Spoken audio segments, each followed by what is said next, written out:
You were going to commit suicide? I am a lot happier with her around. And I have lots of enemies right now. Moon Angell, will you marry me? Plus, caught on tape, the couple who saved an 11-year-old girl. That little girl's in that car. Look at the car. Coming up next.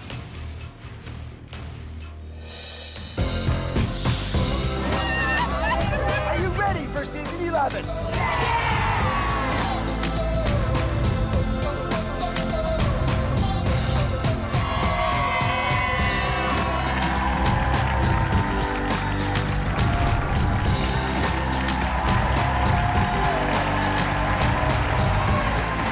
My friend, Dog the Bounty Hunter, is used to dealing with anything the bad guys throw at him. But in the past year, life has thrown more at him than anyone should have to deal with. First, he lost his beloved wife, Beth, to cancer. Then, he had his own life-or-death health crisis. Now, his family is in turmoil over rumors of a new romantic relationship. Well, Dog is here exclusively today, and he's brought his rumored girlfriend, Moon Angell, with him so they can finally set the record straight on these tabloid headlines. But my number one concern is my friend's health and how everything he's going through could still be hurting him. Bring me the dog. Get him, boy.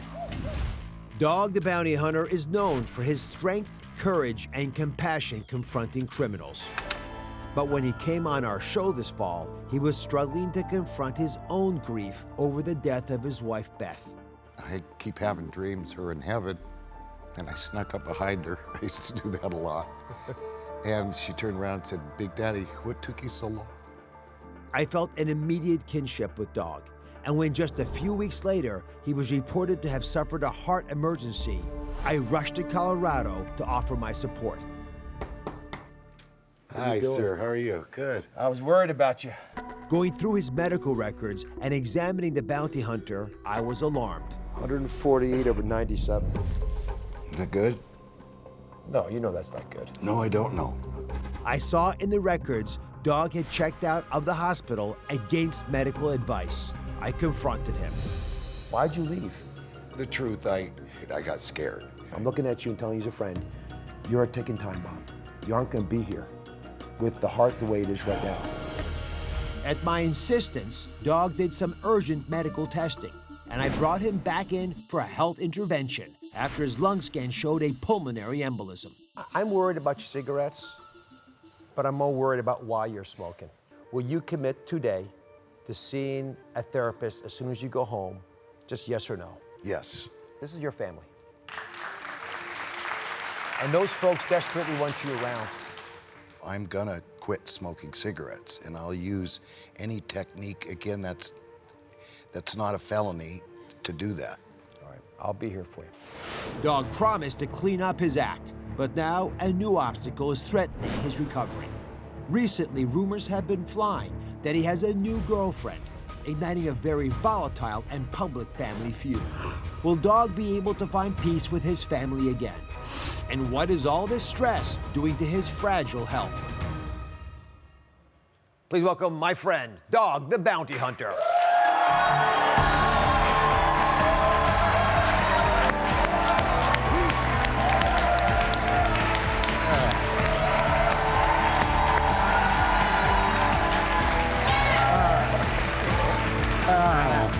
Love you. Thank you. Well, they love you too. You smell different. I smell different. You do smell Not different. cigarettes, is there? No. Well, go ahead, have a seat. Let's talk about thank you, this. You're sir. absolutely right. Thank you. I always hug my friends who are smokers, primarily to see if they're smoking. And the hair gives it away usually. When was the last time you smoked? 4 hours ago. That's good. I got my patch and... Can I see it? Yes, sir. Oh, yeah. Only one instead of two. Just show that to the camera. That's what the patch looks like, guys. Right? And only one because you're not as dependent on the nicotine. Correct. Come have a seat. Thank you. You know how much that means to me? Really? Well, what got me was when you said you stink. The doctor tells you that, right? So, yeah, that got me. Let's talk about it. And, of course, I'll talk about Moon Angell in a second. But Okay. you and I have some business first. Yes, sir. So when you were on the show last, we made some big decisions about your health. Cigarettes were a big part of it. And dog, just to brag on you, you were smoking 4 packs a day. Yes, sir. 4 packs a day, which means you can't go 4 hours without smoking. No. So how many cigarettes a day are you smoking? Less than a pack right now. Good. And I use the tip also, the little. Yep. Your general health, how you grade yourself? 97. 97? Yeah. You're active, you're sleeping. Yes, sir. You feel like you can catch bad guys. You're the greyhound you can be right now? Oh, yeah, I'm the best I've ever been. Look out, beware a dog. All right. So, without going through all the physical things, let me transition to where I think the big battle was, which is where your mind was at. And the last time on the show, we got into it a little bit because I really thought you'd do well in therapy. Yes. How has that been, talking to somebody? Her name is Amanda, and she's a shrink.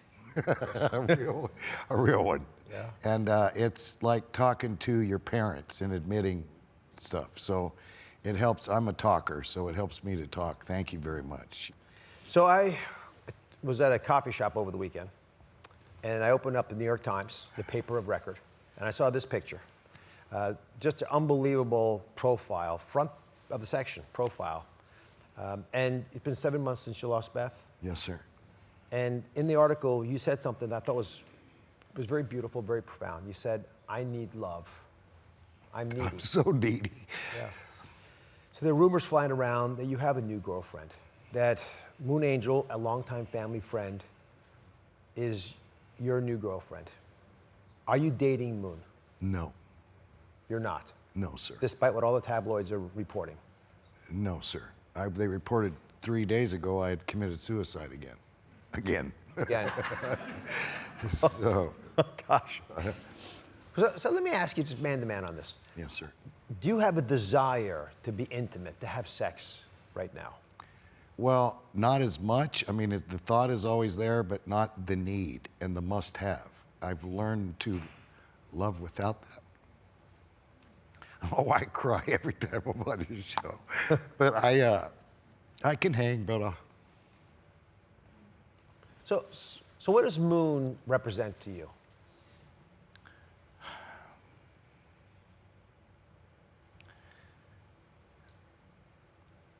my dearest friend. And it's a brighter world right now when she's in it.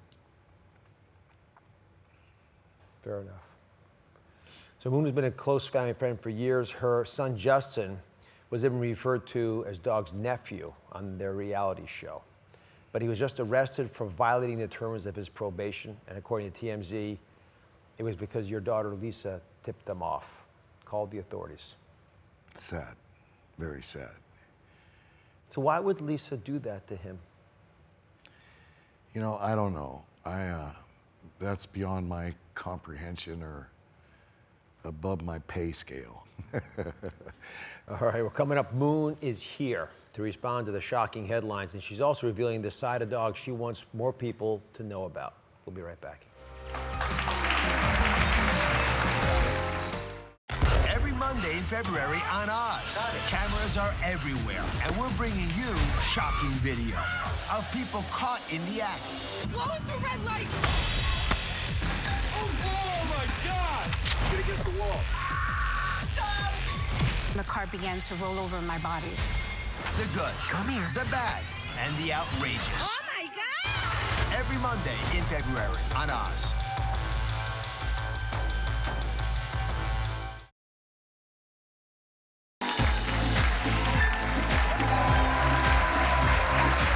I'm back exclusively with Dog the Bounty Hunter. We're also joined by his longtime friend, Moon Angell. Now, in the press, she's been referred to as his girlfriend. So, Moon, I'm going to just try to understand what's really happening, because I know the tabloids don't often get it right. You are living in Dog's house. As of right now, yes. How would you define your relationship with him? I've actually lived with them quite a few times in my 21 years. I first started off in a home with them in Hawaii. So this isn't new to me. So to me, I would have to say that he's my best friend. Beth was my best friend. They're my friends. And I'm here because my friend's in need and he needed help. So I just took it in, God's hands and went, all right, let's do this. What do I need to do for you? And here we are. What was going on when you called her? Why were you so upset that day? Well, I couldn't stop crying. And I was, I'm not, again, I'm Apache.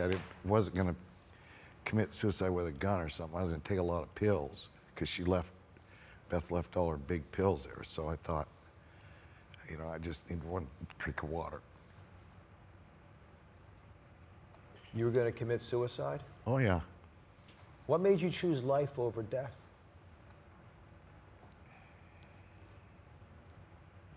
Well, she's pretty rough, this one. She's pretty, I say brutally honest.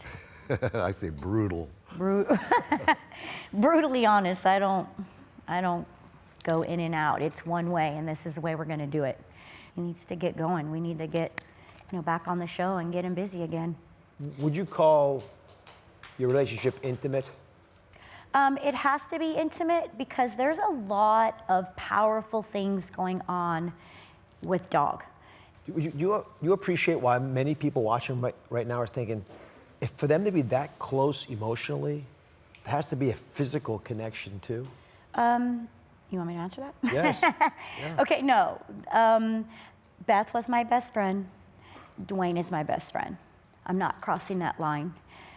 So, Dog, Lisa, your daughter, tweeted her shock at discovering that you had taken Beth's clothes out of the closet in the bedroom and put your clothes in there.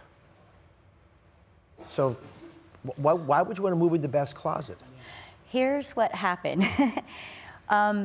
When I got into the house, he would walk by the closet and bawl, and walk by the closet and bawl, and shut the door, and then open the door, and then he would go in, and I think this is pretty intimate, but Go ahead. He would smell Beth, and he would go in there and sit down and cry, and cry, and cry. And he asked me, do you think that you could take Beth's things out of the closet? So it wasn't a negative thing, it was because he just couldn't do it anymore. That was tough to walk by the closet, Dog? Well, she needs to finish her story. So once she did it, I was like relieved, and then I walked,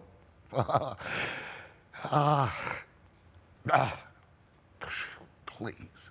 I walked by and it was empty, and I'm like, oh God.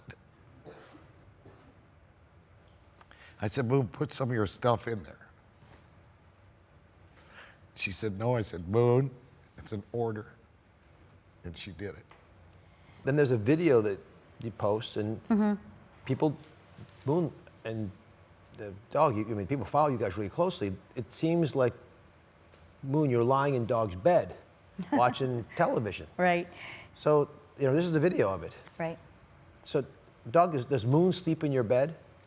No, but that's the only room that has a TV, so everybody comes in my room. So that's the family room, my bedroom. So, Dog, what is Beth saying about everything that's happened the last couple weeks? Well, one time she said if something would happen, because I always said, you're not going to die. Don't worry, you're not going to die. I held that to the very last breath. You're not dying. And she said, I want you to be happy. And I didn't tell you I was going to do this. This is a Dr. Oz show. I think this will put a stop to a lot of this. Moon Angell, will you marry me? What? No. What are you saying? We're friends, Duane. I love you as a friend. That's it. That's the test. So no, you won't, right? I can't marry You can say no, Wait, it's all right. right at this very moment, I don't see you as that. I love you and Beth as my friends. I know, but I want everyone else to know. Oh, I got you.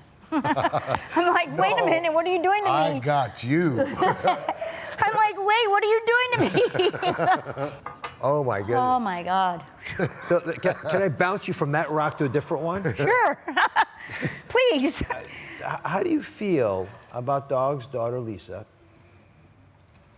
taking out your son, reporting him for violating his parole? Probation. Probation. Yeah. Probation.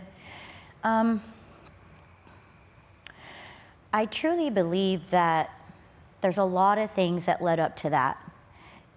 It got a little skeptical because I think she was in fear now because of how close we were. So I think she was intimidated, and that's what caused the roller effect. And the only way she could get to me, and maybe I would stop doing my friendship and leave and whatever, was to hurt my son. So I think it's just a hit when she can, and then it's a fight for us to figure it out. And I just don't understand why she's doing it. Well, sorry, Justin was violated for drinking. Justin's got a problem. He doesn't know how to stop drinking once he starts. So that's where it happens. And Lisa's the same way. She drinks, she gets drunk, and as you know on the media, when she's drunk, she, says a whole bunch of stuff. So, Are they both alcoholics? yes, most definitely, both of them. It hurts me a lot to hear the struggles that the kids are having because it's hurting my friend Dog. So Right. I want to make things right between Dog and your daughter Lisa, if I can. Thank So you. I want you guys, when we come back, to watch a video of me talking to Lisa. Okay. You both watch it? Thank you, yes, Sure. sir. All right, stay with us.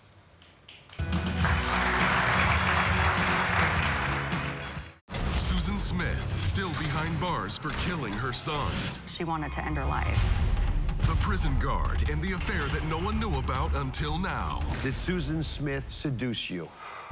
That's coming up tomorrow.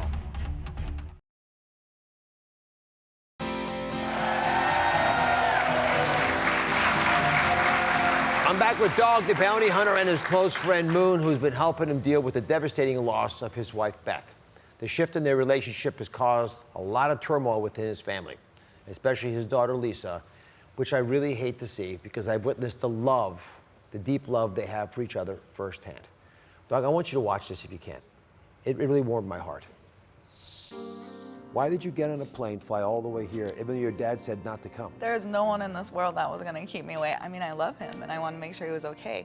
I think he didn't want me here because he doesn't want to see us seeing him weak. You lonely, Dog?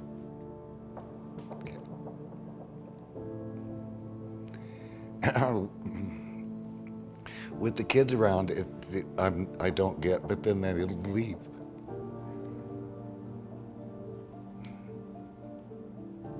Everything's different. Everything. As a father and daughter who love each other very much, just starting to deal with that seismic shift in your life, Dog. And I don't want the cracks between you and Lisa getting any larger, any wider. Thank you very much. I owe you, Dr. Oz, more than my life. The question is, what are we going to do about this? So, in order to heal my friend Dog, we're going to have to deal with you and Lisa. You right? I'm not going anywhere. Yeah, well, I understand that you're a rock. You're going to be around. I also appreciate that you're sort of at an impasse now. But someone's going to have to be the best person. I think that everybody is forgivable. And I believe that as the older person, a more experienced person, I don't have hate in me. And one thing I learned as a child was forgive quickly. So, Dog, part of this is about you and where you're headed, and be honest about that. Yes, sir. So let's just take it. If Lisa was okay with it, and this relationship, which I understand the intimacy of it, gets even stronger, would you actually ask Moon to marry you? Yes.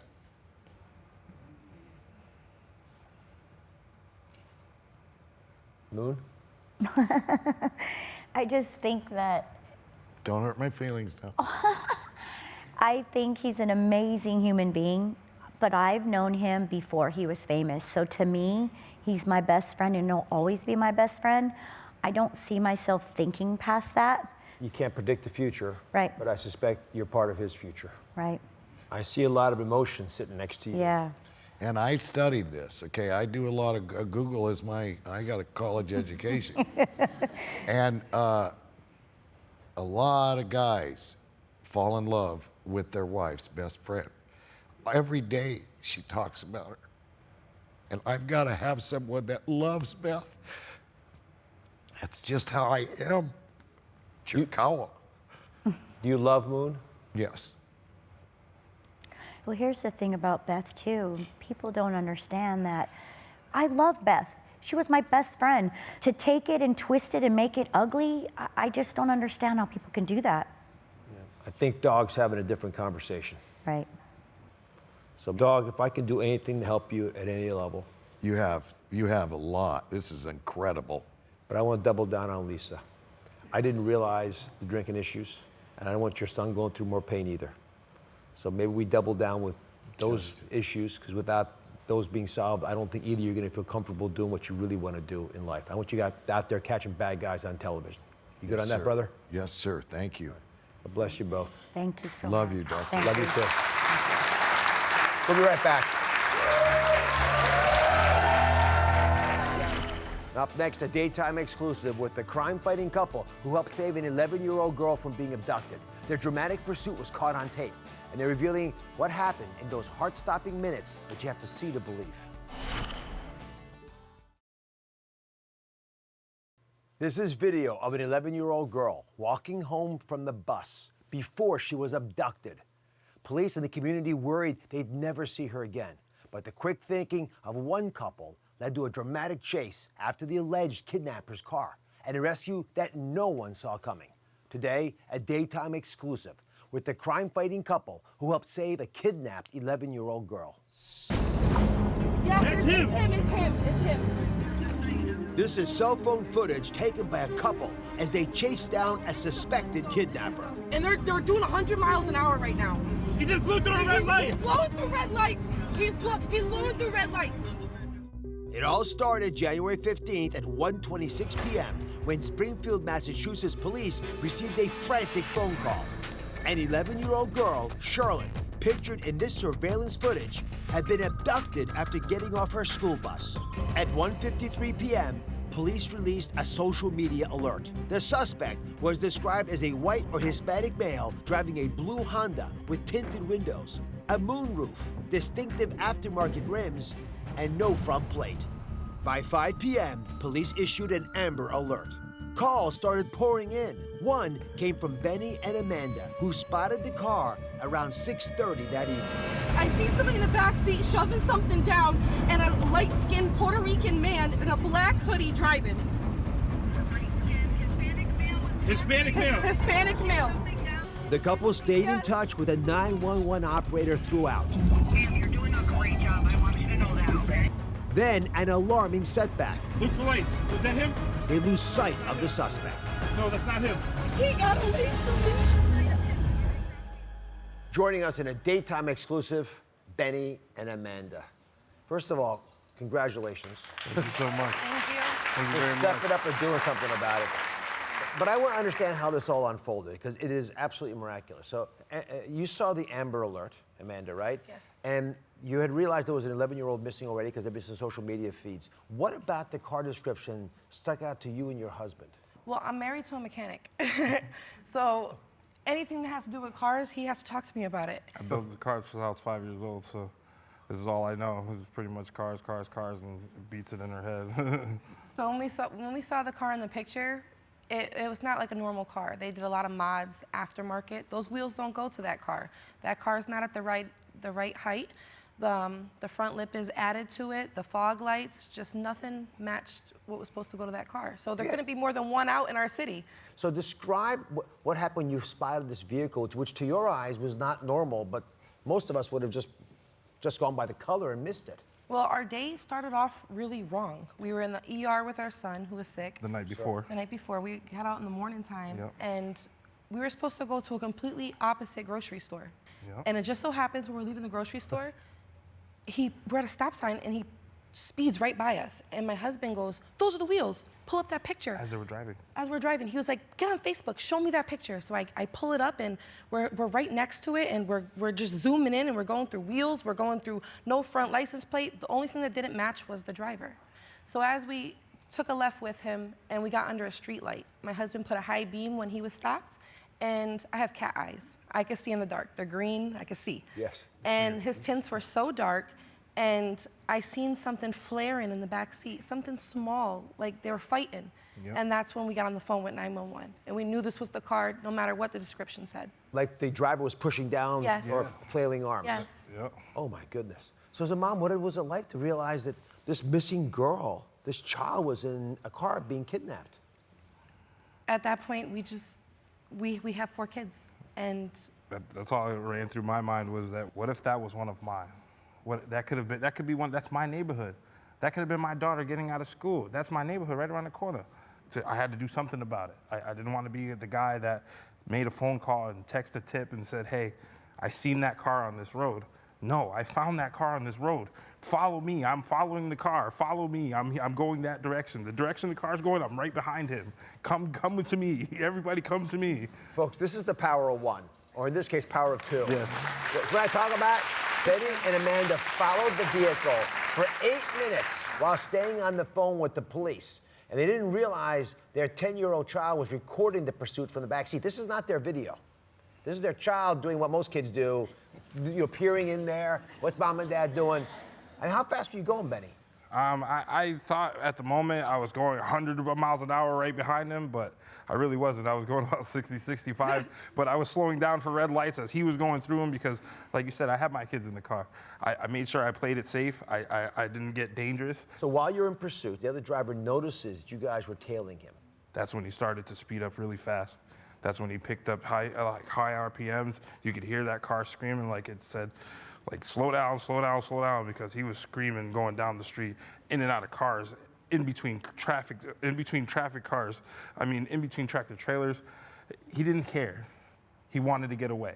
He knew he did wrong, and he knew he wanted to get away. And I didn't let him. Were you scared during that pursuit? Your husband obviously is a mechanic, but this is still his driving? High speed. No, not his driving. You're chasing after a bad guy, and he's going pretty fast, and he could also turn on you. Were you concerned at all? No. I was concerned for the little girl. Like, I wanted her parents to know, like, she's here. She's in that car, and she's coming home. The police are coming. She's coming home. So the part about the video that really captured my attention was the pain in your voices when you lost sight of the car. I want everyone to hear this with me. Look for lights. Look for lights. Was that him? No, that's not him. That's not him. That's not him. I found that son of a... Hold on. We're on the bridge, go over to Fuller Road. Going over the bridge to Fuller Road towards Chicopee. He probably jumped on the highway. We have to stop him. Look for the car. I'm looking for the car. I'm not stopping for nothing. Look for the car. Look for the car. We're gonna run out of gas. Look for the car. That little girl's in that car. Look for the car. Find out what happens next in this stunning pursuit and how the 11-year-old girl was finally reunited with her family.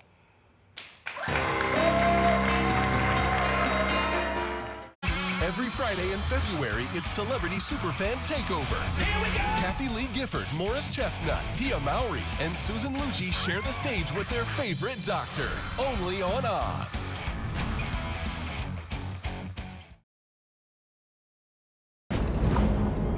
Yes, it's him. And they're doing 100 miles an hour right now. He just blew through a red light. He's blowing through red lights. He's blowing through red lights. Look for lights. Look for lights. Was that him? No, that's not him. That's not him. That's not him. I found that son of a... We have to stop him. Look for the car. I'm looking for the car. I'm not stopping for nothing. Look for the car. Look for the car. We're gonna run out of Look gas. for the car. That little girl's in that car. Look for the car. We're back with our daytime exclusive with the crime-fighting couple who saved an 11-year-old girl who was abducted by a stranger. Now, Benny and Amanda pursued the car of the suspected kidnapper after seeing an Amber Alert. So your chase ends when you lose sight of the car. Yes. What were you feeling as a mom when you realized that little girl who you'd seen in the back flailing around had again been taken off and had disappeared? We felt that we failed her. As a parent, we failed her. You know, It's okay. I hate thinking about that. Okay. So we feel like we failed. So at that moment in time, it felt like, man, we could have pretty much watched one of our children just drive away from us in somebody else's car. Like, that could have been one of ours. And it was devastating. It was heartbreaking. It was the most emotional. And we just didn't know what to do. Well, it turns out you did just enough, because moments later, police apprehended the suspected kidnapper at a construction stop and saved that little girl. But what was it like when you heard that actually that little girl had been saved because you guys had trailed that guy? When we heard the helicopters, we started screaming because we were like, Like the Giants won the Super Bowl. we had the right car. We started bugging. I mean, the whole neighborhood was turning on lights. They were like, "What's going on out there?" And we're just screaming. Yeah, like we won the lottery. So let me share some of the more sobering realities of what happened. This guy, Miguel Rodriguez, he's being charged, he's the kidnapper. He's been charged with 3 counts of aggravated rape of a child with force, a single count of indecent assault and battery, among other charges, including the kidnapping. Now, he's pleaded not guilty. We reached out to Miguel Rodriguez's public counsel. They've declined to comment at this time because it's an ongoing matter, which I completely understand. Amanda, you've been texting the family of this 11-year-old girl. What has their family said to you and Benny about your effort? Well, they love us so much. We're family. Yeah, we're definitely family. Barbecues in the future. Yeah, I like that. in the future. Maybe they'll bring you, maybe free mechanical fix-ups. It works both ways. Yes, sir. Yeah, you are family. You probably always were, just now you know it for sure. Yeah, for sure. So what about the criticism that you receive of people saying you're driving fast with your kids in the back seat? But would you do anything differently? No. No. No, honestly, I just wish we were more calmer during the situation. You know but what? I wouldn't change it. I would go after anybody's kids. You guys were exactly who you needed. You did just what you had to do. Thank you for being yourselves, for using the power of one, or in your case, 2, to change the world. All right, before I want to get security specialist and former NYPD police officer Bill Stanton in on this. First of all, what do you think of Betty and Amanda? They need their own TV show. That's what I was thinking. They're going to put me out of work, Doc. I got to tell you, they did a phenomenal job. I see a show in your future. Well, what they did was both brave and admirable, and they did many, many things right. I give them an A. Post-incident analysis, there are some things that could have tweaked. But that being said, there are police departments that don't even act like they act. Some of the things they could have done, they were chasing him. Now, what they don't know, and how police departments actually modified this, they de-accelerate. They don't accelerate. They shouldn't high beam the person, because now you're tipping that bad guy off. Go covert, not overt. Properly identify the car. You make sure that's the right person. They did that. That's right. And they knew about the hubcaps, which I wouldn't have noticed, but they also noticed the front plate. But whatever it is, we specifically pick up on those things. Right, and they funneled it to the police in real time. Sound the alarm. They actually did that. You sound the alarm, and you could do that if it's not particularly in a car. If it was just like, first you have to identify, is this the bad guy, as you said? Second, sound the alarm, call 911, yell to other people, just don't let the other guy know, and then finally take action.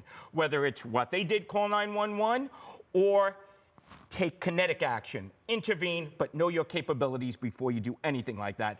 And Benny's a big boy. I think he has capabilities. I do too. Up next, take a look at this horrifying video caught on a security camera. What would you do if someone came at you with a knife? Watch carefully. There's a knife right there. See the knife right there in the circle? Split-second decision that saved my next guest's life. You'll hear it here.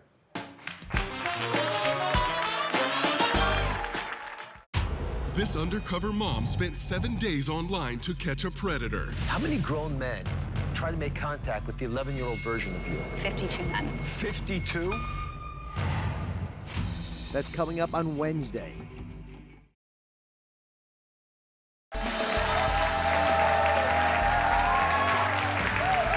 We're back with brazen crimes caught in the act. Robberies, kidnappings, and violent assaults can all happen within a matter of seconds. What would you do in that fight or flight moment? Some of the videos you're about to see may be disturbing to watch. Doorbell cameras catching brazen crimes happening right on your doorstep. Like robbers forcing this man into his own home at gunpoint. Got it. Here, a realtor is attacked by a potential buyer. And here, a doorbell cam captured the blood-curdling screams of a woman, prompting an investigation into a possible kidnapping. There are eyes everywhere, not just doorbell cams, but security video capturing outrageous and terrifying crimes. Here, a man without warning stabs an unsuspecting pedestrian. Police in LA posted this video of 3 men in a road rage dispute. One of the suspects punches the victim. He collapses. The attackers flee, leaving him for dead. Stop, Darko! Las Vegas police used this doorbell cam footage to identify and arrest a man accused of brutally kidnapping a woman. Open it! Hands! Let me see your hands! Step out here! Step out! The Fort Worth Police Department released this body cam footage depicting the dramatic rescue of a kidnapped 8-year-old hidden in a laundry basket. We got her! We got her! We got her! Get against the wall. This wall over here. This wall over here. Don't turn around. If you turn around, I'm gonna shoot you in your leg. This way. This way. Another doorbell camera records a couple robbed at gunpoint. No! No! And here, a woman is chased, seized, and beaten by her enraged boyfriend. In this surveillance footage, a man armed with a knife enters a Pomona, California business demanding money.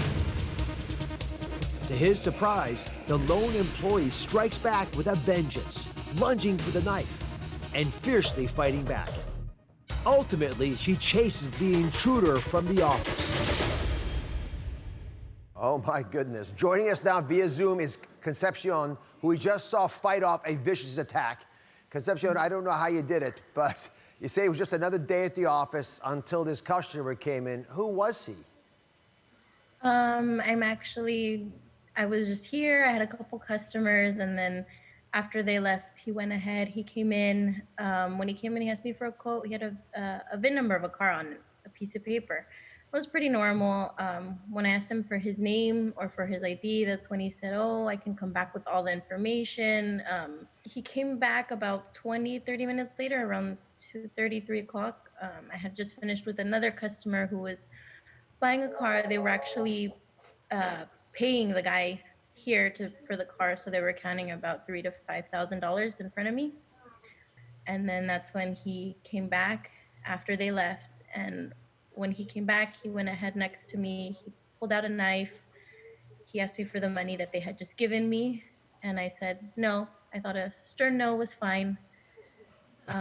When it wasn't, that's when I stood up. And when I saw he wasn't going to leave, that's when I reached for the knife. And when I reached for the knife, he went ahead, just pulled my hair. Well, I'm watching this video here. I can't believe how ferociously you fought back. You were thrown into a wall. And what's going through your mind? Are you holding the knife, by the way, in the middle of all this? You've got your fingers on his hands, right? Mm-hmm. I honestly don't know. I mean, it was just more of, it's not his, it's mine. You know, I'm here all day. I was really busy that day. So I knew how much money I actually had and the volume that I had coming in that day. And I mean, I worked so hard. I was here all day from morning till we closed about like 4 times a week. So I just didn't think it was fair. What? Well, I mean, clearly it wasn't fair, but most people watching right now would not do. That was like an MMA fight. You guys are, you know, but the fact that you can hold on, I mean, I'm amazed you're alive. Concepcion's attacker was eventually caught. Numerous reports were received revealing he had hit other businesses in the same area. He was charged with multiple felony counts of robbery, attempted robbery, and one count of assault with a deadly weapon, which you just all witnessed. We reached out to the suspect's public defender, and they declined to comment at this time. Concepcion, thank you very much. And I got to say, whatever you're doing to get strong, keep doing it. So everybody, situations like this could happen to any one of us. So how can we protect ourselves from these brazen crimes we've seen caught on video? Security and safety expert Bill Stanton joins us. So you say these types of brazen attacks, they happen in mere seconds. You don't have a lot of time to react. So how do you respond if we are attacked randomly? So just pretend, let's say I'm the guy with the knife. Right. And you're Concepcion sitting there, so I've got the knife like this. Right, so you have to properly identify, and it's a fight or flight complex, and you need to know if you're gonna fight, that's a personal choice, and if you're gonna fight, you fight for your life. So it can happen in any second. So the first thing to do is create distance. All of a sudden, get away! Oh. Help, help! Get away! You're creating that distance, right? Yeah. And now you have that knife, and I'm fighting for my life. I'm going to throw this at you, right? And I'm going to create that distance, and I'm going to look to get you in the head, the hand, and then I'm going to go, and then I'm going to get out of Dodge as soon as I can, yelling all the way. All right, so that was very effective. So noise, loud, distance, defense, using tools. And then there's the issue of distraction. Yes. And this is something that I had a little personal experience with, but I want you to go through with the audience first. Okay. Ladies, you're carrying your handbag. Tell me what is in this bag that is worth more than your life. We have a wallet here, there's some makeup here. If someone goes to take that bag, give it to them. Nothing is worth your life that's in that bag. Little tip, I carry my wallet in one pocket, cash in another. Know that. If your back is against the wall and they're coming to take your cash, throw it. Yeah. Take it, run the other way, because that's what they want. While you're going for the cash, I'm making the dash. So when I was a resident training in Manhattan, but a part of Manhattan that had a lot of crime, they would put money in our pockets as residents and said, if anyone comes up to you, take the money, drop it on the ground, and run. That's right, because that's what, more times than not, they want. Give it to them, distract them, get out of Dodge. You can check out Bill's book, It's Prepared, Not Scared, for more helpful tips on how to stay safe. Thank you very much for making a lot of noise. We'll be right back. I guess that's showing something else.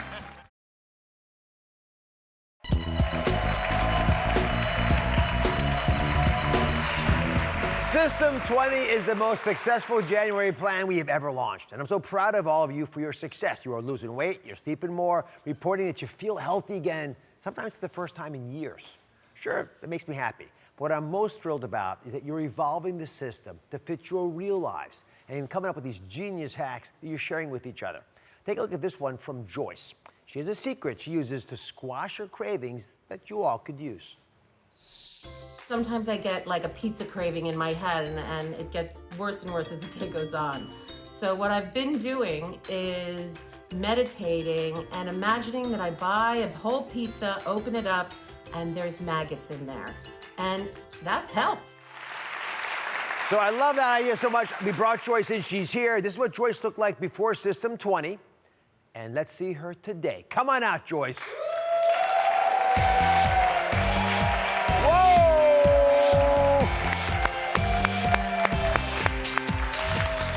Congratulations. Oh, my goodness. Thank you, Dr. Oz. You hacked your brain. I hacked my brain. One of the reasons for meditation, you can use that. So how much weight have you lost? 15 pounds. Dr. Oz, that's through Thanksgiving, Christmas, and New Year's. You beat all the bad boys back. If you lose weight during the holidays, think of what you're going to do when you're not being tempted. 15 pounds. Why was the mental tip so effective? Sometimes, especially in the morning, if someone says the word pizza, and it just starts to eat at you, and it gets bigger and bigger and bigger until, you know, I'm driving home, I have something ready at home to eat, I go right to the pizza parlor and buy some pizza. That's bad. Well, I'll give you a little food hack, because I love your mind hack so well. If you fall prey and you can't get past the pizza desire, go for the cauliflower pizza. Not so bad. God bless you. Thank you. And for so many who had some great ideas, thank you so much for making part of this puzzle fit together. Remember, the power of change lies in the power of you. One person with one voice speaking the truth. Goodbye, everybody.